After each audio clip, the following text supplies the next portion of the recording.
Good day. My name is Gene Rice. I'm an Associate Professor of Philosophy at Fort Hays State University. And the lecture topic for today is Introduction to Ethical Inquiry. For most of you watching this lecture, this will be your first philosophy course. And so it's important that we review a little bit about what philosophy is and then be careful to go slowly in thinking about what ethics is and, importantly, what ethics is not. So let us begin.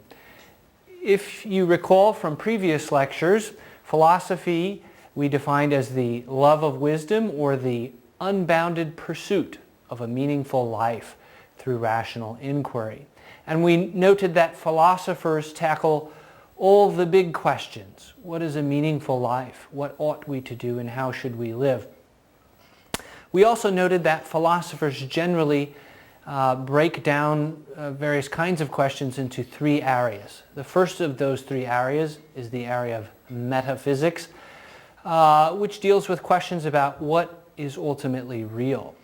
Questions about, for example, whether God is ultimately real, whether subjective experiences of color or feeling exist outside of the mind or can be reducible to other brain states. The second general type of philosophy question are questions of knowledge. Those go by the fancy name of epistemology, but basically those are questions about how we know, how we can separate true things from false things. The third area is value theory, and this is where we're going to spend most of our time today. If we look at the category of value theory, we find that that also has many subcategorizations underneath it.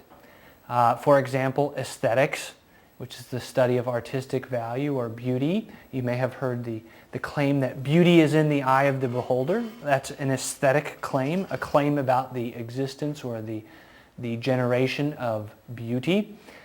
Also under the category of value theory, we find moral and ethical philosophy, which of course where we'll spend some time today. And also under this category you will find social and political philosophy, which are the study of normative and conceptual questions having to do with coercive institutions. Primarily government, but also families. Families are definitely coercive institutions where parents give value or set out values for their children. So within the category of value theory we find lots of interesting questions, and today we're going to look at what ethics is and, again, importantly, what ethics is not, because this is probably your first philosophy class. It's very easy to confuse what it is the heck you're supposed to be doing in a philosophy ethics class as opposed to some other classes that you may have taken which dealt in one way or another with ethical issues. So let's begin. The first definition I will give you is a definition of ethics, which is a simple and short definition which says that ethics is the study of human conduct. And when we talk about human conduct, we use that phrase to point out that there are lots of things which humans do which are not really the study of ethics, and these are things we do unconsciously or instinctively. Right now my stomach is digesting my lunch, but that is not an ethical concern because it's an instinctive behavior which I don't really control. So ethics has to do with those actions that people choose. And so when we study ethics, we're studying those kinds of behaviors or conduct. It's critically important here that we make a distinction between describing what people do with their free choices and evaluating them.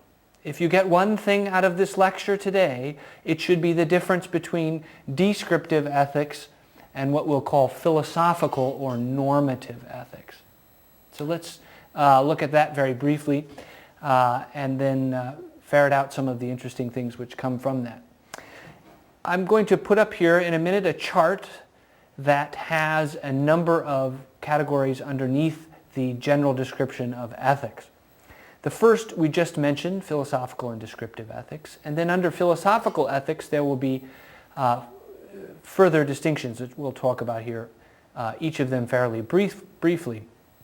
But I will return to this chart at the end so you get the full the full view one more time, but as we go along, we'll be looking just at each of these levels underneath each other.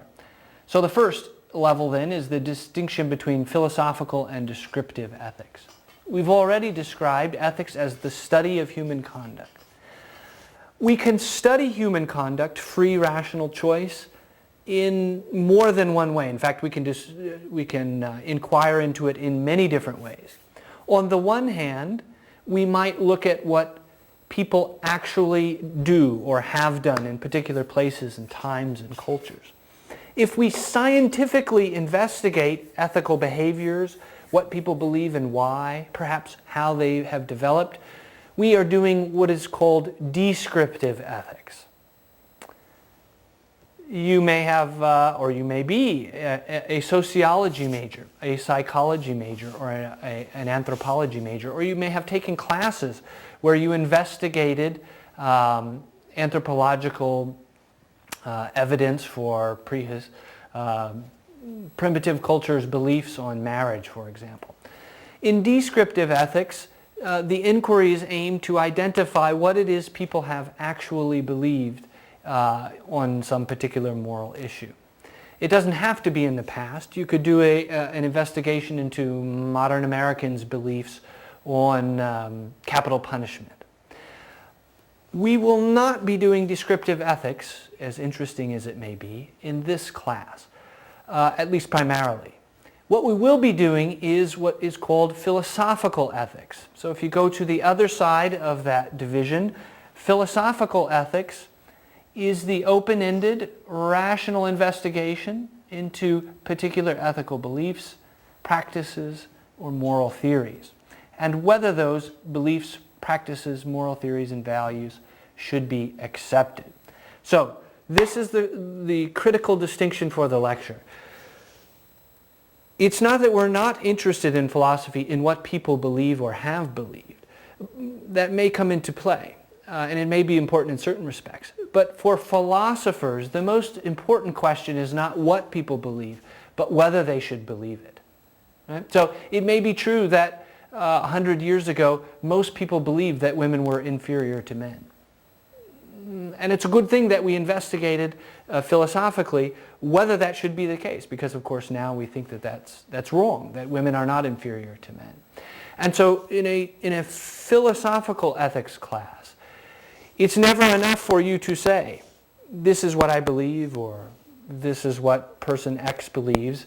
What is important is why they believe it, philosophically, whether we should believe it. And so in this kind of a class, you're going to be challenged again and again, and hopefully all of you will be challenged to think not only what you believe ethically, but why you believe it.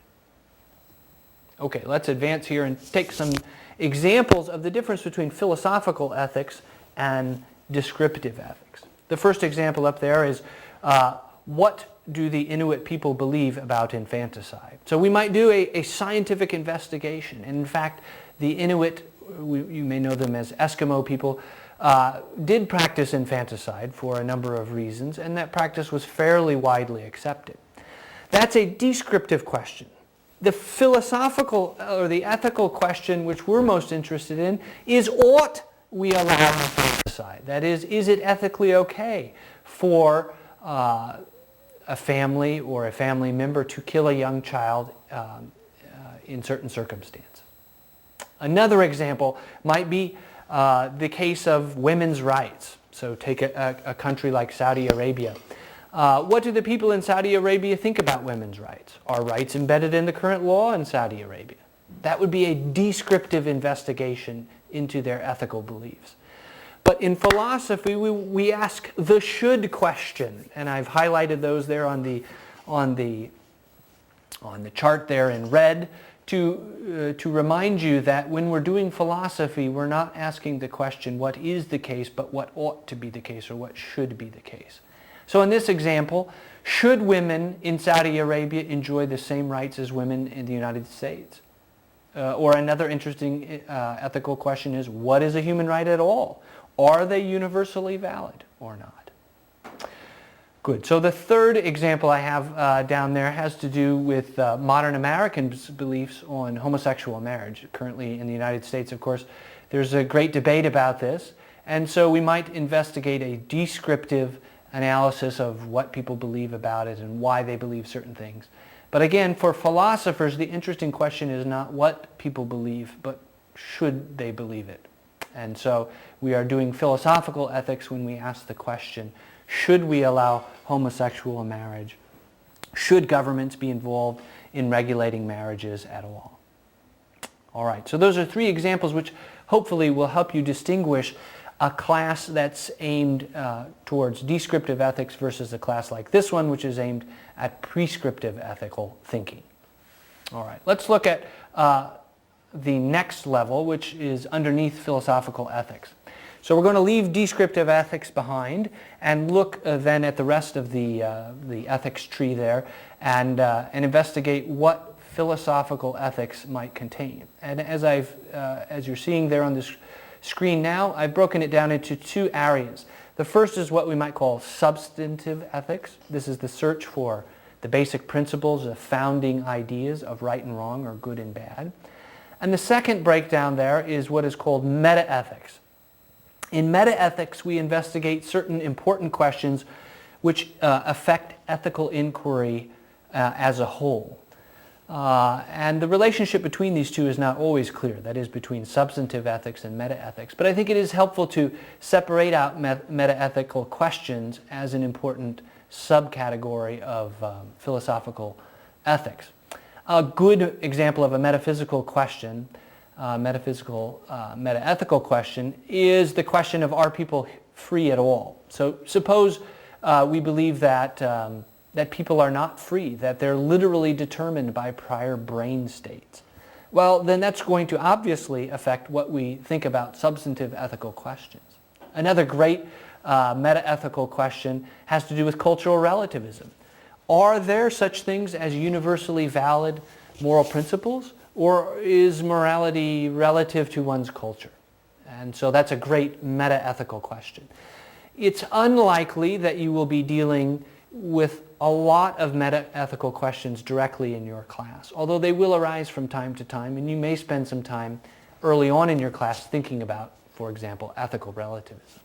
All right, so let's go a little further down the ethical tree and look at the division between ethical theory and applied ethics. So under substantive ethics, that is the search for the foundational principles of right and wrong, good or bad, we have a further division, and that's between primarily looking at or identifying, comparing, evaluating general models of ethical decision making, and so that would be ethical theory. And on the other hand, applying those models to particular problems or in particular areas of inquiry. So if you're in a general ethics course in Fort Hays State, our introductory to philosophy or to ethics classes, Philosophy 340, you will be doing a little bit of both. You'll be looking a little bit at the theories that Westerners have advanced in ethical theorizing, and you're looking a little bit at applied. That is, you'll take those theories and apply them to particular issues. If you're watching this lecture as a part of IDS 400 Bioethics or IDS 401 Ethics in the Professions and Business, you're going to get a little bit of theory, but you're probably also going to spend more time on the applied issues. That is, you'll take some of the theories and apply them to particular issues in your discipline or in business or in the professions. And you'll also spend comparatively more time looking at what are some of the ethical dilemmas which arise in business or in bioethics, as opposed to spending all of your time on theory. So nonetheless, I think that's a helpful distinction to keep in mind as you go through the course, whether you're doing ethical theory at any particular moment or whether you're looking more directly at applying a theory or an approach to a particular problem. All right, so that fills out then our ethics chart, which we'll put up there again for you. And remember, the most important distinction to recall, especially early on as you're getting your feet underneath you and trying to figure out what the course is about, is this distinction between philosophical ethics and descriptive ethics. And again, we'll be spending the majority, the lion's share of our time on philosophical ethics. Before we wind things up here, I'd like to spend a little bit of time talking further on some of the things which are often confused with philosophical ethics. That is, some of the areas of inquiry or investigations which students often think that they ought to be employing in a philosophy class, but which really are not philosophical approaches to ethics. We've already looked at one of those. The first commonly mistaken area of inquiry for philosophical ethics would be descriptive ethics. And so I've already suggested to you that although anthropology and sociology and psychology are interesting disciplines and have lots of descriptive facts to share with us about what people believe, it is not the same as philosophical ethics. I also would like to spend a little time here thinking about how philosophical ethics is not like positive law. It's often the case that when we engage in ethical thinking or when we're in a dispute with another person about ethics, someone will bring in the case of what law is. And so I'd like to write on the board here a little bit about what the differences might or may not be here in the case of law. So let's think about philosophical ethics and what I'm calling positive law. As we saw in descriptive ethics, we may be interested in what the laws at a particular time are. So let's say now we have law against slavery. But in philosophy, we're interested in the ought question or the should question. Now, in the case here at present that we have a law against slavery, not many people are going to say we should not have such a law. But of course, if you go back in time long enough, we had a law that allowed slavery, indeed promoted slavery. And of course, we look back on that and we say, boy, that was a bad law. We should not have a law that promoted slavery. So positive laws are important, and it's certainly the case that when we decide what we ought or should do, that if this is important enough that we ought to inscribe it in our positive existing laws. But simply because we have an existing law does not mean that the philosophical debate is over. In fact, it means very little, to be honest, what the current laws are. And we'll talk a little bit more about that as we go on in this lecture and then even on in the rest of your course. But there are lots of cases like slavery where we had existing laws on the books which we then changed. And the reason we changed them is because we thought the reasons for them were not good ones and that we ought to change them. And so when we think about philosophical ethics, it's all right to mention law, but that won't end the debate. In other words, if we're having a debate about abortion or about environmental ethics, and someone says, well, the law says abortion is okay, or the environment should be protected, that the existence of that law alone is not enough to end the debate. In other words, we should still, if we're being philosophers, we should still investigate further into the nature or the reasons for believing in any sort of thing. So let's put a big knot up here, because philosophical ethics is not the same as positive law, even though, of course, positive law is fine and interesting in its own right. Philosophical ethics is also not what we'll call moralism. Moralism is attempting to get you to behave according to some prescribed set of rules, some prescribed set of moral rules. Now, this is not to say that moralism, again, in and of itself is bad, but it does have a different goal than philosophical ethics. In the moralist view, they already know what is right or wrong. So, for example, Jesus Christ was not a particularly philosophical ethicist. That is, he was not interested in debating whether the golden rule was right or wrong. He was interested in convincing people the value of accepting the golden rule and abiding by it.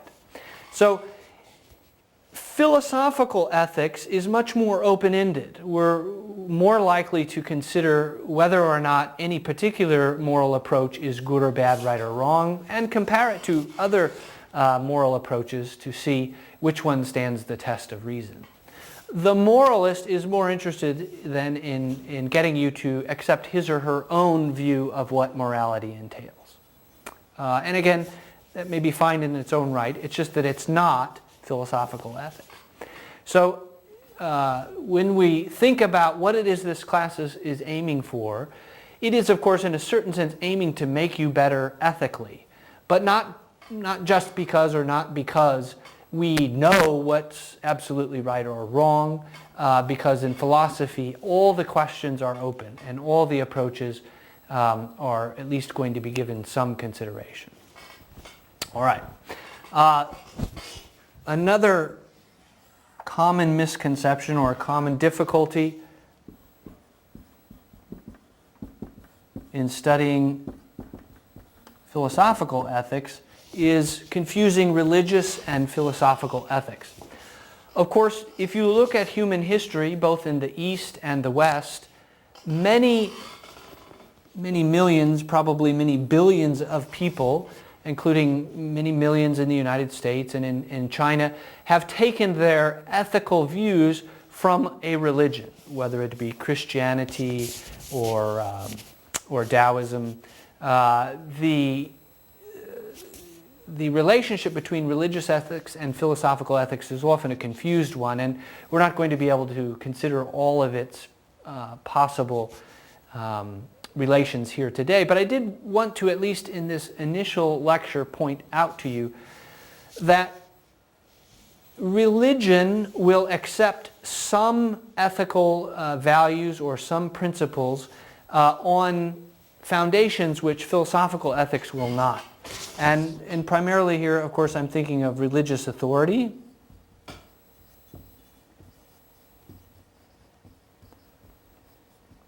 or scriptural authority, or religious experience.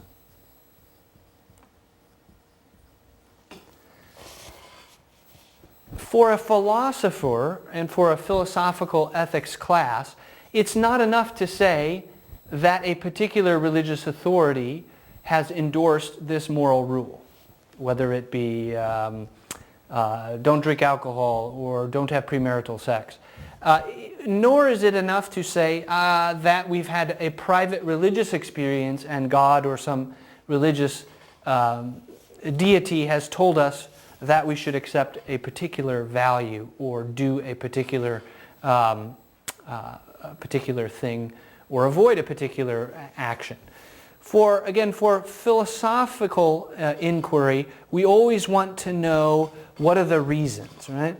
What are the reasons? And it is these then that form the foundation of our evaluation. And so it's often the case that people who are involved in religious ethics will have some reasons, some independent reasons, that is, reasons which do not involve purely religious authority or private religious experience, to back up their views. So it's often the case that we might initially have believed something only because of our religious beliefs, but then we can also think of some reasons why people should do this or should avoid this. And so, again, in this class, it may be that a lot of your views initially, or at least some of them, would be primarily justified by religion, and that's fine to voice them, but we always want to know why you believe that, right? And usually it will be some mixture of reasons which involve these sorts of considerations: religious experience, religious authority, and some other reasons as well. And as philosophers, we will be asking you to concentrate on those kinds of reasons. Okay, the last thing which philosophy is not is etiquette. And I running out of board space here, so I won't bother to write that down, but we all have, as products of our culture, various beliefs about what is a proper way to behave in social situations, in all kinds of situations. In America, the proper etiquette for greeting another person is the handshake. Here you can take some of my germs and I'll take yours. In China, it may be a bow or some other form of noting the other person's presence. In France, we might kiss each other on the cheek 2 or 3 times. These are ways of culturally accepted ways of acknowledging the presence of another. They are not themselves moral issues. That is to say, etiquette varies from culture to culture. How we dress, whether we wear hats inside or out, whether we can put our elbows on the table at Thanksgiving dinner, whether we can eat with our hands, or whether we're supposed to use knives and forks and spoons, or some other utensil. These are issues of etiquette, and although they can sometimes be turned into moral issues, they're primarily not philosophical issues in the sense we have outlined here today. So these are some 3 or 4 or 5 areas of inquiry which are not philosophical ethics. And again, I do this primarily to hopefully steer you in the right direction and to improve your understanding of what the course is supposed to be, and also to help you to do some philosophy. That is to start thinking about the reasons why and to compare and contrast them, and to be open to the biggest and hardest questions that you encounter as an ethical being. So this ends our little mini lecture here, and I wish you luck in your ethical inquiry.